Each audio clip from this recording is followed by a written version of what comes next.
Le thème de mon message, comme j'ai dit, c'est les batailles invisibles du berger. Quand je parle de la nuit, ce n'est pas seulement lorsqu'il fait nuit. La nuit, pour moi, c'est qu'en est-il dans le secret, ce que les gens ne peuvent pas voir avec leurs yeux. C'est là que se trouvent les réelles batailles. Les batailles du berger ne se trouvent pas devant le troupeau. Les vraies batailles du berger sont invisibles, mais elles sont bien présentes. Le berger va affronter le loup, la nuit, le lion, qui voudra s'attaquer à son troupeau. Et généralement, quand le berger bataille, personne n'est là. Le berger va vivre la solitude du chemin. Parce que oui, il est peut-être entouré d'un troupeau, mais le troupeau ne comprend pas toujours les attentes du berger.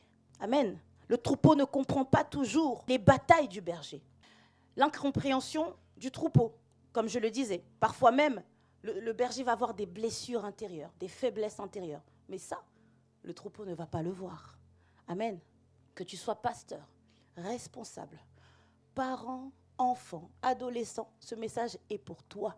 Parce que nous sommes tous appelés à porter du fruit, tous appelés à conduire des personnes. La première des choses que j'aimerais dire, c'est que être berger, c'est être exposé. Amen. Et lorsqu'on est exposé, on est forcément exposé au danger. Le berger, c'est celui qui s'expose au danger en premier. Le berger, c'est celui qui va se tenir entre le danger et son troupeau. Parce qu'il a souffert pour ce troupeau. Et il souffre encore tous les jours pour ce troupeau. Alors il ne voudra pas que qui que ce soit touche à ce troupeau. Et il va se mettre au travers. Sa vie est en danger. Le berger est celui qui est exposé. Alors tu vas voir que dans ta famille, lorsqu'il y a des attaques, très souvent ça va être vers toi que ces attaques vont être dirigées. Pourquoi ?